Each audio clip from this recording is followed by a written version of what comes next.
Hello students, कैसे हैं आप। आज हम क्लास 7th से सुगम भारती के पहले पाठ प्रार्थना का अध्ययन करेंगे, जिसके रचयिता हैं डॉक्टर जय कुमार जलद जी।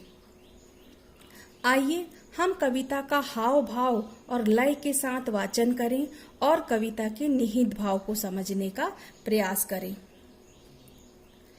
तन से, मन से और बुद्धि से हम सब बहुत बड़े हों, पर्वत से हो सिर ऊंचा कर सीना तान खड़े हों। कोई कठिन काम हो भारी हम करके दिखला दें, आंधी से हो मुसीबतों को बादल सा बिखरा दे।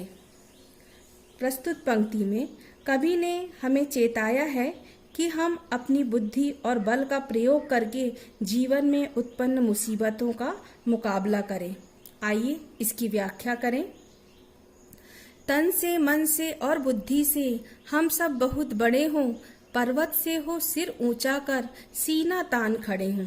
अर्थात हम सबको अपनी बुद्धि और बल का सदुपयोग करके स्वयं का विकास करना चाहिए। कोई कठिन काम हो भारी हम करके दिखला दें, आंधी से हो मुसीबतों को बादल सा बिखरा दे। फिर चाहे जीवन में किसी भी प्रकार की कठिनाई या मुसीबत उत्पन्न हो, हम उसका मुकाबला डट कर सके। मुट्ठी में तकदीरें बांधे हंसकर चलने वाले, अंधियारे में किसी दिए की लौ से जलने वाले। प्यासे को देखें तो हम सब सावन से घिर आए, सागर में ही नहीं हथेली गागर में भर जाए। प्रस्तुत पंक्ति में कवि ने किस्मत को स्वयं बनाने और सबके लिए मार्गदर्शक बनने के लिए आह्वान किया है। आइए इसकी व्याख्या करें। मुट्ठी में तकदीरें बांधे हंसकर चलने वाले, अंधियारे में किसे दिए की लौ से जलने वाले।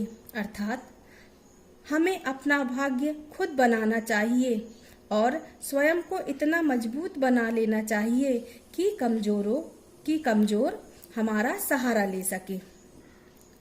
प्यासे को देखें तो हम सब सावन से घिर आए, सागर में ही नहीं हथेली गागर में भर जाए। प्यासे अपनी प्यास बुझा सके तथा दूसरों पर निर्भर ना रहें।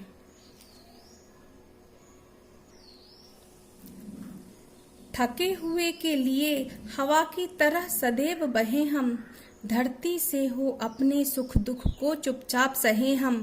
उठे हमारा हाथ दीन दुखियों का दुख हरने को, रहे न फुर्सत बैठे आंखों में आंसू भरने को। प्रस्तुत पंक्ति में कवि ने कमजोरों और दीन दुखियों की रक्षा के लिए जागृत किया है। आइए इसकी व्याख्या करें।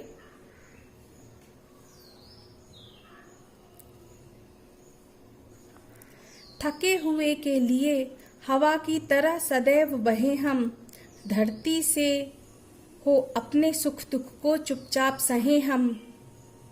अर्थात जो व्यक्ति समाज की मुसीबतों से डर जाते हैं, थक जाते हैं, उनको सही राह सुझाएं। उठे हमारा हाथ दीन दुखियों का दुख हरने को, रहे न फुर्सत बैठे आंखों में आंसू भरने को। हमें निस्वार्थ होकर दीन दुखियों की सेवा करनी चाहिए। हमें अपने घावों की चिंता न करके दूसरों के आंसू पोंछने चाहिए।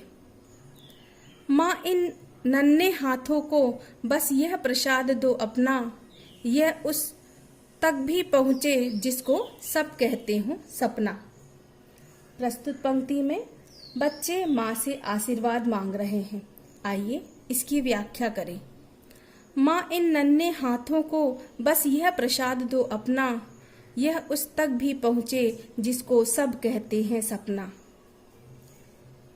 अर्थात बच्चे माँ के समक्ष प्रार्थना कर रहे हैं कि वे तन मन और बुद्धि से इतने पूर्ण हो सकें कि सबकी रक्षा कर सकें। तो स्टूडेंट्स, यह थी कविता डॉक्टर जय कुमार जलद जी के द्वारा लिखी हुई, जिसमें उन्होंने हमें जागरूक बनाकर देश की रक्षा करने के लिए कहा है।